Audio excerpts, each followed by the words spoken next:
ہیں میں چاہتا ہوں 1 درہم کے بدلے میں 10 درہم دیں، یہ کہتے ہیں 10 درہموں کے بدلے میں 15 درہم لے لو، مجھے 1 درہم کے بدلے میں 10 درہم چاہیے۔ ابو بکر صدیق رضی اللہ تعالیٰ عنہ کہتے ہیں عثمان تجھے منافع کی پڑی ہے اور لوگ بھوکے مر رہے ہیں، لوگ پریشان ہیں، مصیبت میں ہیں، اور تم چاہتے ہو کہ منافع حاصل کرو؟ تمہیں پتہ نہیں لوگ مصیبت میں ہیں، پریشان ہیں؟ تو کہتے ہیں آپ خرید لیں، آپ مسلمانوں کے امیر ہیں، آپ 1 درہم کے بدلے میں 10 درہم دے دیں مجھے اور خرید لیں۔ ابو بکر صدیق پریشان ہو کر وہاں سے اٹھ جاتے ہیں کہ عثمان کو آج کیا ہو گیا ہے، یہ کہتا ہے کہ 1 درہم کے بدلے میں 10 درہم چاہیے، کون اسے اتنا منافع دے گا؟ لوگ بھوک اور پیاس سے مر رہے ہیں، لوگوں کو غلہ چاہیے، اسے منافع کی پڑی ہے۔ جب سیدنا ابو بکر صدیق وہاں سے اٹھ کر جاتے ہیں، سیدنا عثمان بن عفان رضی اللہ تعالی عنہ کو یہ فضیلت بھی حاصل ہے کہ وہ اسلام لانے والوں میں سے وہ ان چند افراد میں سے ہیں جو سب سے پہلے اسلام لائے، جن کے بارے میں اللہ رب العزت نے فرمایا والسابقون الاولون من المہاجرین والانصار، مہاجرین اور انصار میں سے سبقت کرنے والے سب سے پہلے لوگ، والذین اتبعوہم بإحسان، اور وہ لوگ جو نیکی کے ساتھ ان کے پیچھے آئے، ان کی اتباع کرنے والے، رضی اللہ عنہم ورضوا عنہ، اللہ ان سے راضی اور وہ اللہ سے راضی ہو گئے۔ یعنی سیدنا عثمان رضی اللہ تعالی عنہ ابتدائی دور میں اسلام لانے والوں میں سے تھے جن سے اللہ رب العزت راضی ہو گیا ہے۔ وَأَعَدَّ لَهُمْ جَنَّاتٍ تَجْرِي تَحْتَهَا الْأَنْهَارُ، اور اس نے ان کے لیے ایسے باغات تیار کیے ہیں جن کے نیچے نہریں جاری ہیں، خالدین فیہا ابدا، ان باغات میں وہ ہمیشہ ہمیشہ رہیں گے۔ ذالک الفوز العظیم، یہ بہت بڑی کامیابی۔ سیدنا ابو بکر صدیق رضی اللہ تعالی عنہ نے سیدنا عثمان بن عفان رضی اللہ تعالی عنہ کو اسلام کی دعوت پیش کی، اور سیدنا عثمان رضی اللہ تعالی عنہ نے فوراً اسلام قبول کر لیا۔ سیرت ابن ہشام میں ہے کہ ابو بکر صدیق رضی اللہ تعالی عنہ، سیدنا علی رضی اللہ تعالی عنہ اور سیدنا زید بن حارثہ رضی اللہ تعالی عنہ کے بعد سب سے پہلے اسلام قبول کرنے والے سیدنا عثمان بن عفان رضی اللہ تعالی عنہ تھے۔ اس طرح مردوں میں چوتھے نمبر پر سیدنا عثمان رضی اللہ تعالی عنہ نے اسلام قبول کیا، یعنی اسلام قبول کرنے والوں میں چوتھا نمبر سیدنا عثمان رضی اللہ تعالی عنہ کا ہے۔ اور سیدنا عثمان رضی اللہ تعالی عنہ کو یہ بھی فضیلت حاصل ہے کہ یہ وہ صحابی ہیں جنہوں نے 2 بار ہجرت کی، 2 بار۔ پہلی ہجرت حبشہ کی طرف، نبی صلی اللہ علیہ وسلم کی بیٹی سیدہ رقیہ رضی اللہ تعالی عنہا سیدنا عثمان رضی اللہ تعالیٰ عنہ کی بیوی ہیں، تو اس جوڑے نے حبشہ کی طرف ہجرت کی۔ اور پھر دوسری ہجرت مدینہ کی طرف کی۔ کتنا بڑا مقام ہے! اللہ رب العزت نے فرمایا والذین ہاجروا فی اللہ من بعد ظلموا، جن لوگوں نے اللہ کی خاطر وطن چھوڑا اس کے بعد کہ ان پر ظلم کیا گیا، لَنُبَوِّئَنَّهُمْ فِي الدُّنْيَا حَسَنَةً، بلا شبہ ہم انہیں دنیا میں ضرور اچھا ٹھکانہ دیں گے، والا اجر الآخرۃ اکبر، اور یقیناً آخرت کا اجر سب سے بڑا ہے، لو کانوا یعلمون، کاش وہ جانتے ہوتے۔ سورہ النحل آیت نمبر 41۔ تو اس آیت کا مصداق سیدنا عثمان رضی اللہ تعالی عنہ ہیں جنہوں نے 2 بار ہجرت کی۔ اللہ فرما رہے ہیں یقیناً ہم دنیا میں انہیں اچھا ٹھکانہ دیں گے اور یقیناً آخرت کا اجر سب سے بڑا ہے۔ اور نبی صلی اللہ علیہ وسلم نے ہجرت کا بڑا مقام بتایا ہے۔ عمر بن عاص رضی اللہ تعالیٰ عنہ نبی صلی اللہ علیہ وسلم کے پاس آئے اور آ کر کہتے ہیں اللہ کے نبی، اللہ نے میرے دل میں نا اسلام کی محبت ڈال دی ہے، آپ اپنا ہاتھ آگے بڑھائیں، میں آپ کے ہاتھ پر بیعت کرنا چاہتا ہوں۔ نبی صلی اللہ علیہ وسلم اپنا ہاتھ آگے بڑھاتے ہیں، عمر بن عاص بھی اپنا ہاتھ آگے بڑھاتے ہیں، پھر پیچھے ہٹا لیتے ہیں۔ نبی صلی اللہ علیہ وسلم کہتے ہیں اے عمر، آپ نے ہاتھ پیچھے کیوں ہٹایا؟ وہ کہنے لگے میری ایک شرط ہے۔ آپ نے پوچھا کیا شرط ہے؟ کہنے لگے کہ کیا میرے پچھلے گناہ اللہ تعالیٰ معاف کر دے گا؟ اسلام قبول کرنے سے اللہ میرے پچھلے گناہ معاف کر دے گا تو میں اسلام قبول کرتا ہوں۔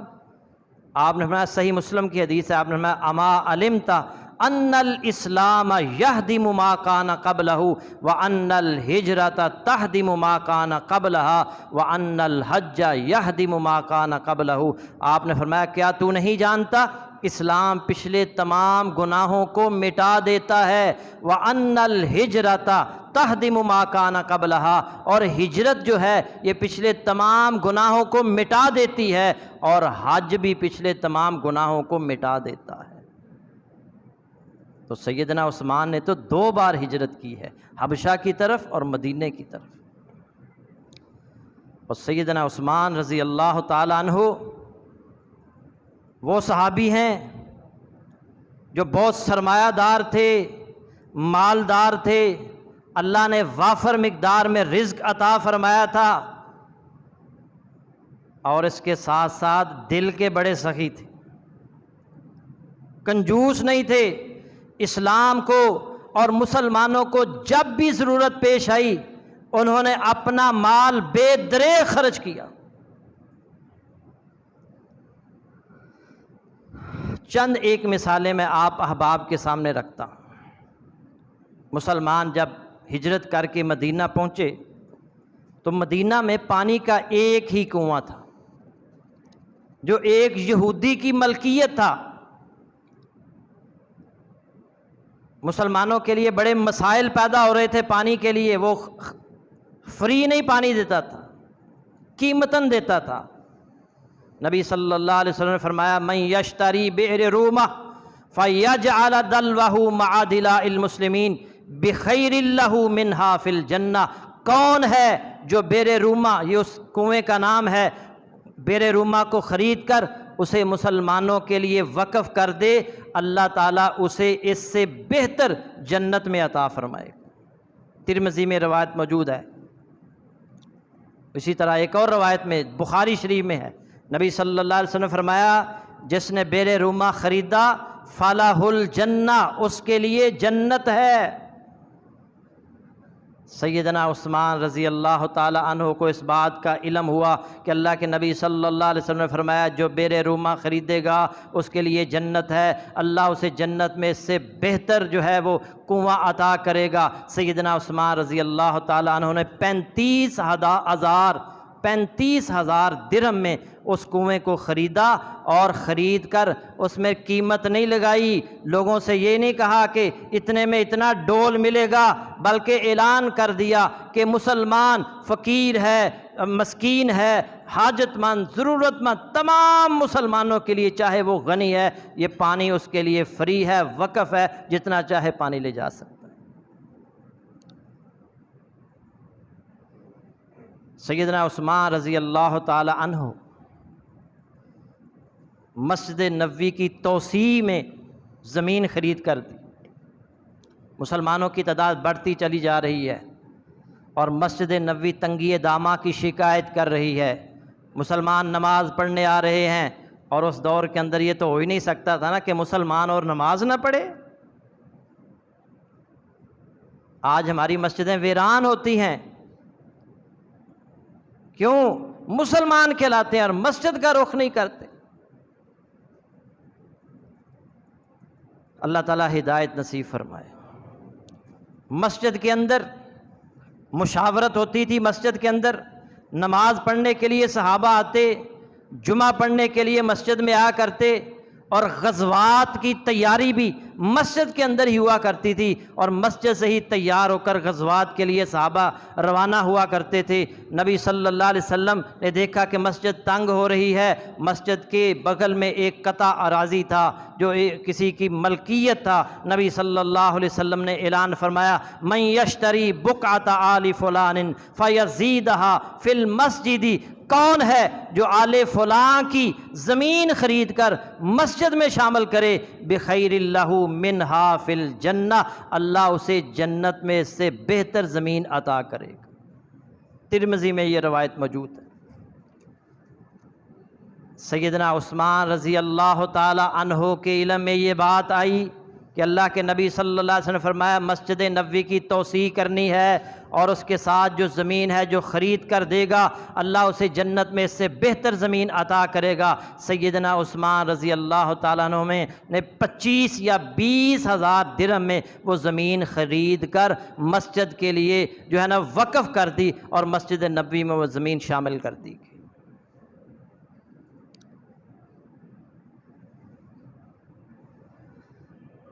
سیدنا عثمان رضی اللہ تعالیٰ عنہ، پچھلے خطبہ میں نے بتایا تھا نا، جنگ تبوک کے اندر 940 اونٹ اور 1000 کی تعداد پوری کرنے کے لیے 60 گھوڑے ماں ساز و سامان کے جنگ تبوک کے لیے رسول اللہ کی خدمت میں پیش کر دیے۔ اور نہ صرف یہ، جب آپ نے اعلان کیا کہ کرنسی کی بھی ضرورت ہے، ہم نے رومیوں کا مقابلہ کرنے کے لیے جانا ہے، درم و دینار کی بھی ضرورت ہے، سیدنا عثمان رضی اللہ تعالی عنہ 1000 دینار، جس کا وزن 5.5 کلو بنتا ہے، 5.5 کلو سونا نبی صلی اللہ علیہ وسلم کی خدمت میں لا کر پیش کر دیا۔ اور اس موقع پر آپ نے فرمایا تھا، قط یا عثمان، قط یا عثمان، عثمان اب بس کر، عثمان اب بس کر۔ اور فرمایا تھا، ما ضر عثمان ما عمل بعد اليوم، آج کے بعد عثمان جو بھی عمل کرے گا وہ عمل اسے نقصان نہیں پہنچائے گا، عثمان جنتی ہے۔ اتنی سخاوت، اندازہ لگائیں کہ 940 اونٹ ماں ساز و سامان کے اور 60 گھوڑے اور 5.5 کلو سونا، اربوں روپیہ بنتا ہے، جو سیدنا عثمان رضی اللہ تعالیٰ عنہ نے ایک ہی مجلس میں اسلام کے لیے وقف کر دی۔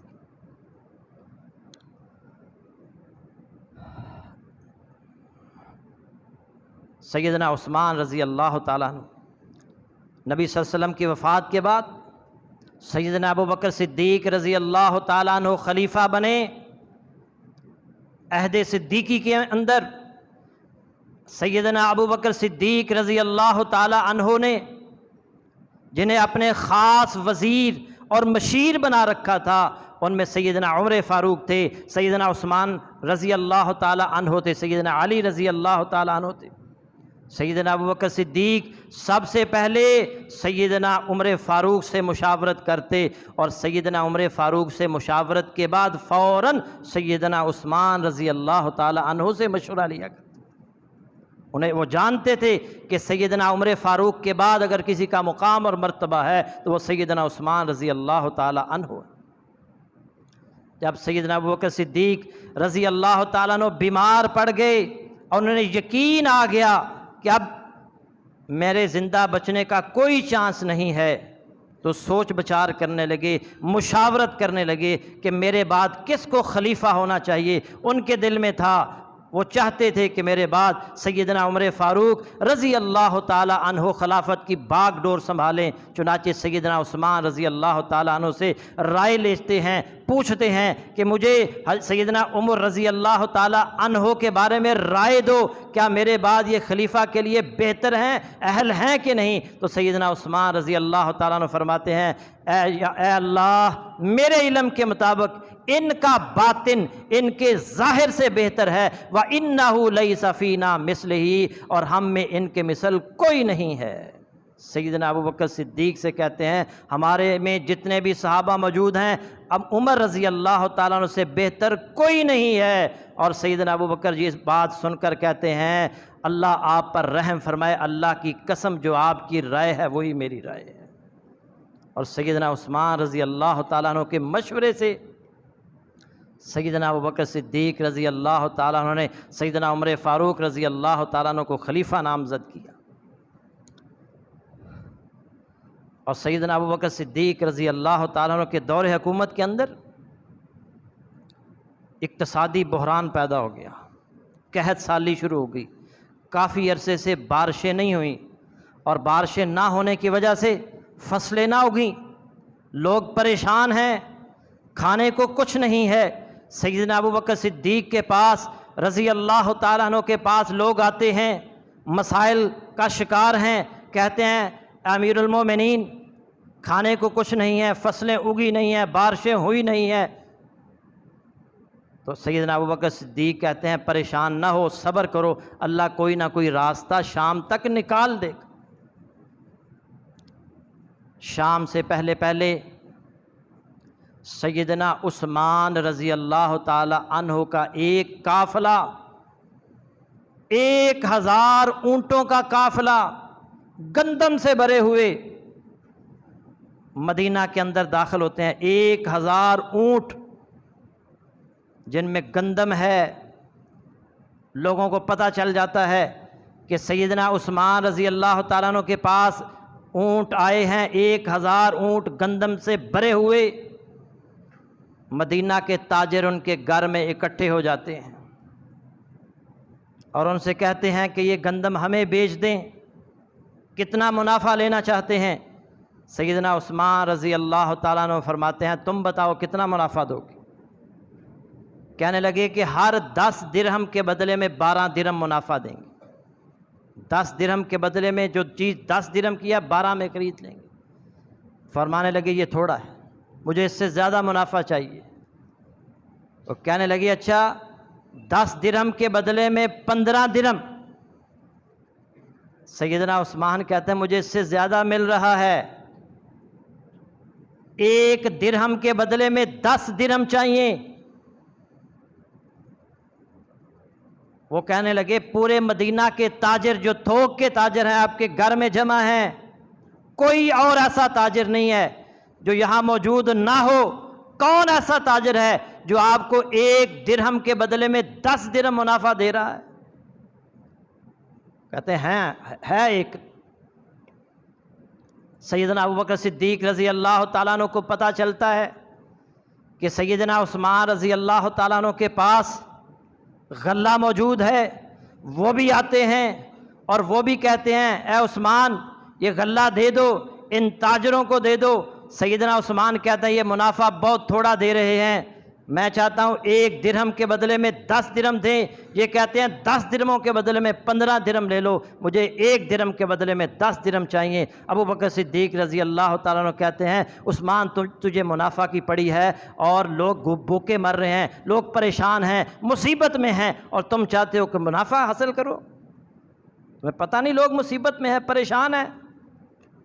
تو کہتے ہیں آپ خرید لیں، آپ مسلمانوں کے امیر ہیں، آپ 1 درہم کے بدلے میں 10 درہم دے دیں مجھے اور خرید لیں۔ ابوبکر صدیق پریشان ہو کر وہاں سے اٹھ جاتے ہیں کہ عثمان کو آج کیا ہو گیا ہے، یہ کہتا ہے کہ 1 درہم کے بدلے میں 10 درہم چاہیے، کون اسے اتنا منافع دے گا؟ لوگ بھوک اور پیاس سے مر رہے ہیں، لوگوں کو غلہ چاہیے، اسے منافع کی پڑی ہے۔ جب سیدنا ابوبکر صدیق وہاں سے اٹھ کر جاتے ہیں، سیدنا عثمان رضی اللہ تعالیٰ عنہ اپنے غلاموں کو بلاتے ہیں کہ مدینے کے اندر یہ اعلان کر دو کہ عثمان نے سارے کا سارا مال صدقہ کر دیا۔